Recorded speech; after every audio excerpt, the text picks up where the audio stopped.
What's going on, guys? In today's video, I just wanted to sit down and talk a little bit about something that I've noticed, and it has to do with burnout as a single parent, because we're dealing with a lot of different things all by ourselves, and a lot of times it's tough. It's tough that we have to deal with these things. So I figured I would drop a couple tips on how we can avoid burnout together. So if this is your first time here, my name's Joseph Andrews. I'm a single dad vlogging my life as a single dad. I have been a single parent now for a little over a year. I have a daughter, her name's Lilly. She is almost 7 years old. I'd like to share tips and some value for you guys that hopefully can help you guys out. We're in this together as single parents. If this sounds like something you might be interested in, then make sure you hit that subscribe button, smash the bell where you're at it. I drop videos every Monday and Thursday. When trying to avoid burnout, there's some things that come into play. There's a lot of things that we as parents have to deal with. Everybody's life is different. Everybody's in a different scenario, but I figured these are a few things that I've come across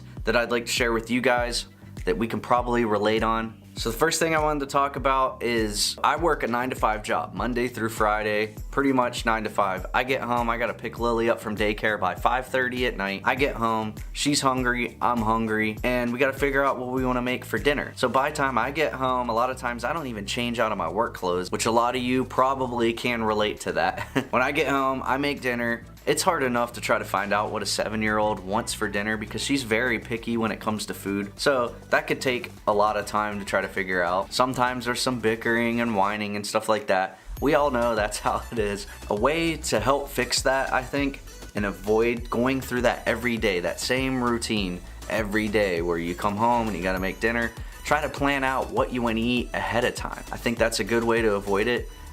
Crock pot is your best friend. Yes, I've said it a million times. If you guys haven't seen, check out the earlier videos. I have an air fryer. I love it. It's a lot faster, it's a lot healthier, and things just come out better, I think, in general. So there's a lot of ways that you can avoid burning out from just dinner alone, just making meals. Plan ahead. Now, with not only dealing with dinner and figuring out meals for the week and stuff like that, you gotta factor in homework. Lily has homework. She's got to read a book every night. She's got to do her math homework. She's got spelling tests we got to practice for that come every Friday. So a lot of that adds on. So you figure I get home 5:30 or so, make dinner. We sit down to eat around 6:30 by then. But then we got homework to do after that. And then you throw in other chores like laundry. You got to clean the house. You got to keep all this stuff up. That's gonna add up. That's gonna get you burned out. I have to do the homework. Lily's got to take a shower.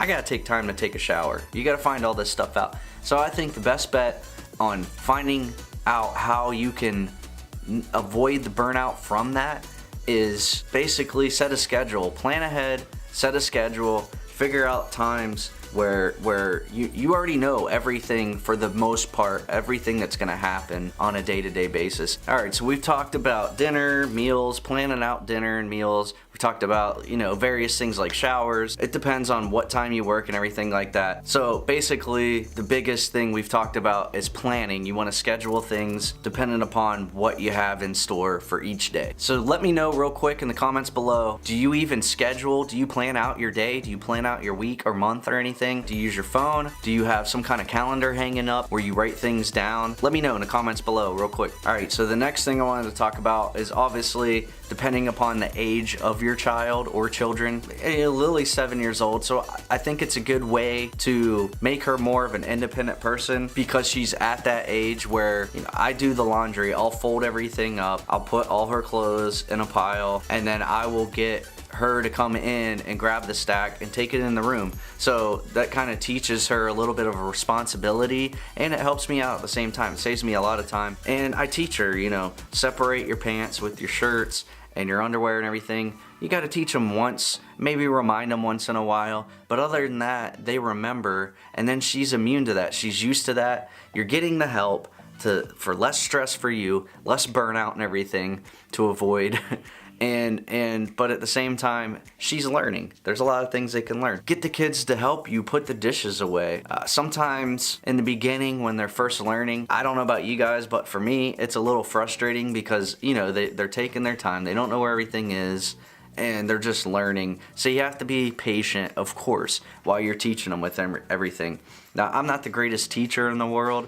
I don't have the greatest patience or whatever. It probably has to do with my military background where I'm just like, let's go, let's go, let's go, go, go, go. You know what I mean? Like, you have 2 seconds to think of something and get at it. But I've learned over time from having a child to basically learn how to overcome that. You know, have more patience, overcome those things, and give her time and teach her so she can learn. And the more she learns and the more she does it, the more repetitive it gets. Kids love a schedule. They love a layout of what is planned and what's repeated. They like repetitiveness. Like, they're not blindsided by things that freaks them out. Like, why are we doing this when we normally do this? I know Lily says it all the time. So those are some things to take into consideration. And like I was saying earlier, make sure you leave a comment below. Let me know what you do. Do you plan things? Do you like to wing things? Do you do everything all at once? You try to cram it all in one day, get it all done for the next few days so you can relax? Or do you not even have time to relax? How can you figure out a way to not get burned out? We all go through it. It happens. And if you haven't done so yet, make sure you hit that subscribe button. Give this video a big thumbs up. And before you go, why don't you check out this video right here? It's a good video I just dropped. I think it has a good message. And I will see you guys next time. Peace.